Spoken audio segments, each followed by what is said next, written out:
Namaste, Namaskar. This is David Hawthorne at astroview.com. Today is the 7th day of April, 2026. The following is the Vedic Astrology reading for Mr. Alan Watts. This is based on the 6th day of January, 1915 at 6:20 a.m. in Chislehurst, England. Now, one of the reasons I wanted to do his reading recently is because of the interest in his work. Even on YouTube, there's a lot of now videos of his lectures and his presentations.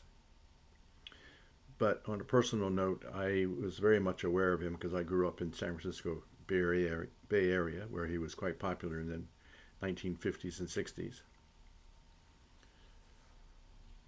But for those that aren't familiar with his work, he was a philosopher, a writer, a speaker.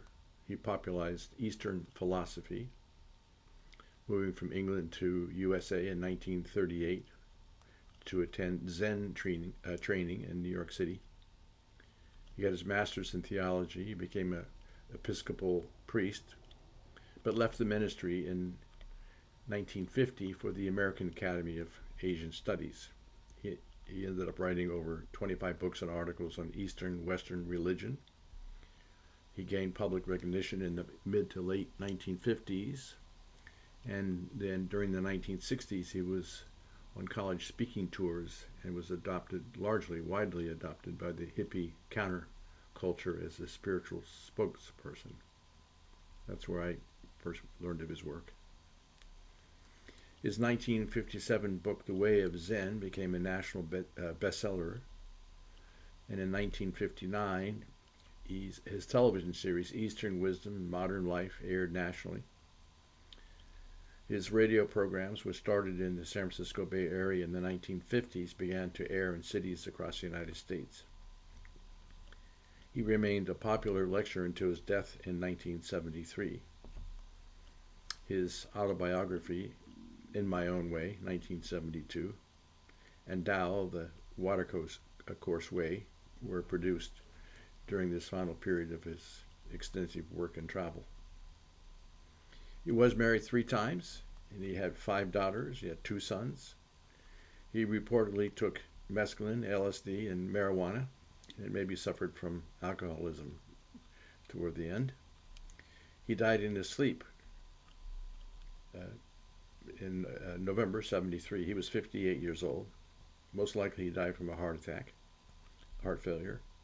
And the next morning he was cremated on Muir Beach by the Buddhist monks before the authorities could attend. So they say that most likely this was a premeditated situation. But his work stands on its own. He was brilliant man. Really understood a lot about meditation and consciousness and these Eastern philosophies and even Western religion, that type of thing. His own daughter said that even though he obviously had some issues with marriage and social intoxicants, but his work stands on its own. So I do recommend his work.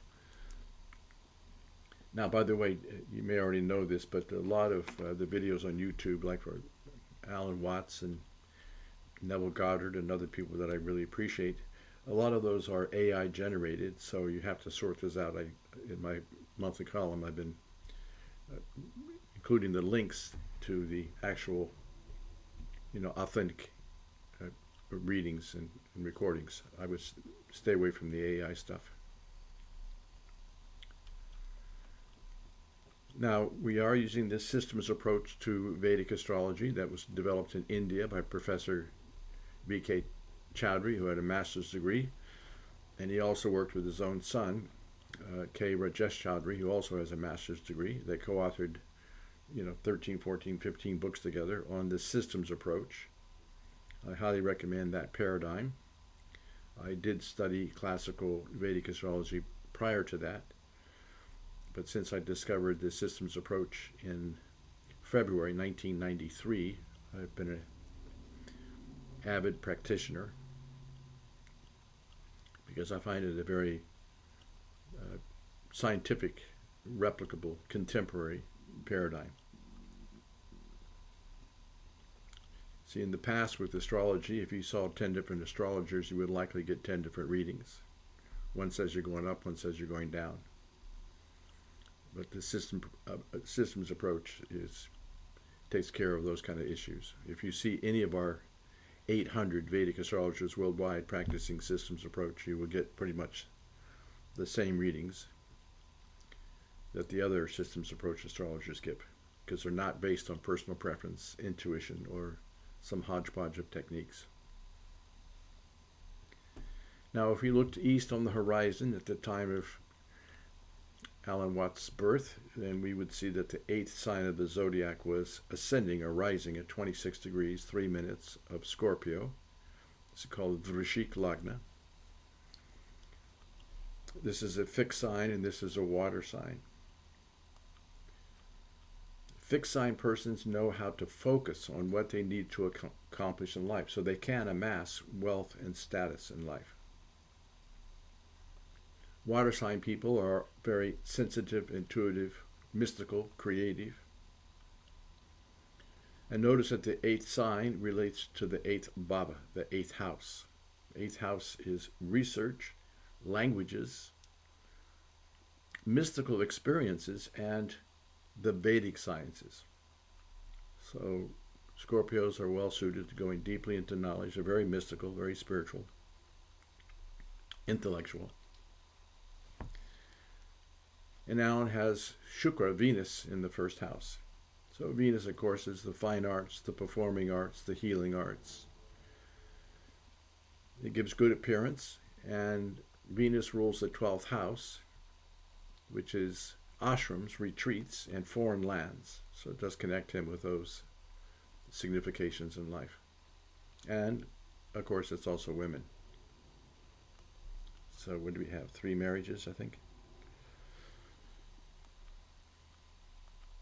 In the 2nd house, the 9th sign Sagittarius, or Danu, Mongol, Surya, and Bud. In Danu, this is Mars at 18 degrees, Sun at 22 degrees, Mercury at 22 degrees. 2nd house is your wealth, it's your status, it's your speech, it's your family life.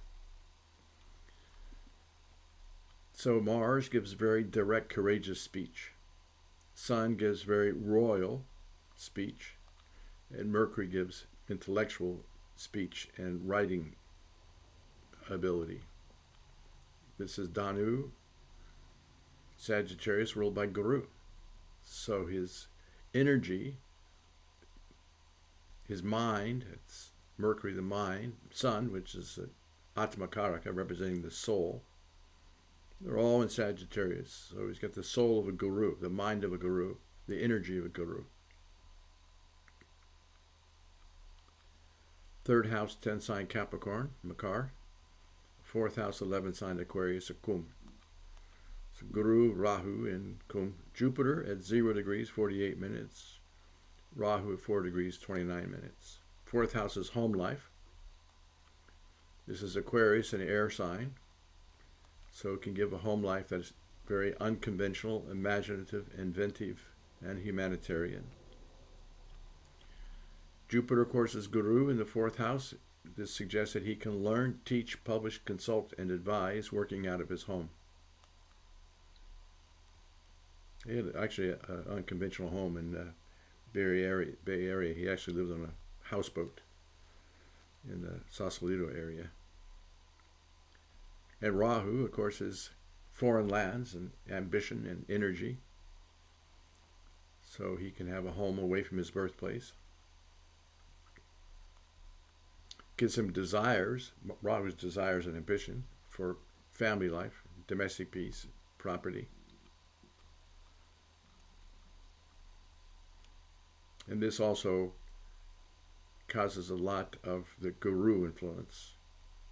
This Rahu close to Jupiter. So it makes him very highly ambitious as a guru, as a teacher. He loved it when people listened to him. fifth house, 12th sign Pisces or Mina. Sixth house, the first sign Aries or Mish. So this sixth house is Aries, ruled by Mars in the second house. So we will discuss that in more detail later on in this video.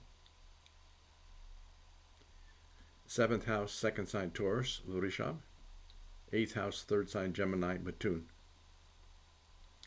This is Shani in Matun.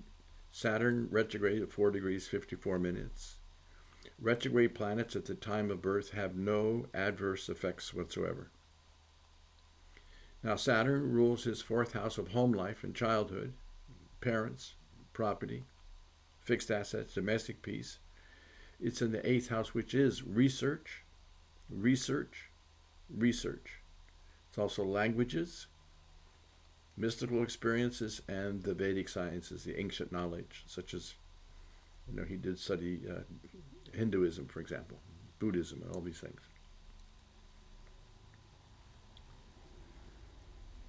Ninth house, the fourth sign Cancer or Kark. 10th house, the fifth sign Leo or Simha. So, a couple of things. We know that the ninth house is called the house of Dharma. I also call it the house of Buddha. I call it the house of Guru. It's connected with fathers and gurus, religion, long distance places. And Dharma. Dharma is duty. It's religion. It's morality. It's righteousness. It's responsibility. So the ruler of the house of Dharma is Chandra, the moon. So the ruler of the house of Dharma goes into the 10th house of Karma. Yes, 9th house is Dharma, but 10th house is the field of action, career, professional life. So he's got Chandra and Ketu in Simha. Moon at 18 degrees, Ketu at 4 degrees in Leo, ruled by the royal sun. So Scorpios, because sun rules their house of career, love to work in some independent fashion. Even if they're working for some organization, they would rather not be subordinate. They would rather take their own decisions. Chandra Moon is a royal planet, and it is the public in his house of career. It gives public favor.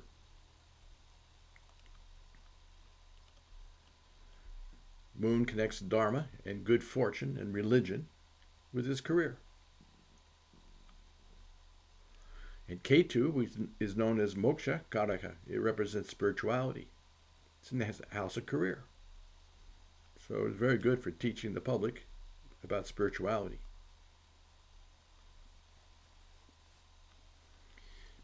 Makes him somewhat detached also from, corporate life, from traditional life. This is more of a sannyasi. So he liked to live, especially toward the end of his life, more as a recluse.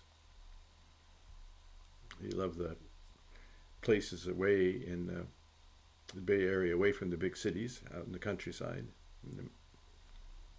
Mount Tamalpais and places like that, beautiful places, valleys and retreats. Lived with a hippie counterculture, as it were. 11th house, the sixth sign Virgo or Kanya. So this is the house of income and gains and friendships. This is Virgo, ruled by Mercury, so he gains through the intellect and through Mercury significations, writing, language, literature, communications, intellectual property. And notice that Sun, which is Atma Karaka, is with Mercury, the mind, and they're both at the exact same degree, 22 degrees. He had a royal mind. And this connects the 10th house of career. Sun rules karma, career, professional life. It's with Mercury. Royal profession. Leader, not follower, not subordinate, not taking advice from other people so much. He would take his own, you can consult with him, but he will take his own advice in the end, his own decisions in the end. And the 12th house, 7th sign Libra, Tula. So Shukra, Venus, rules the house of foreign lands, but also retreats, ashrams, institutional life. Mokshastan, the house of spirituality. It's in the first house itself. So it brings spirituality to him. It brings life abroad for international fame.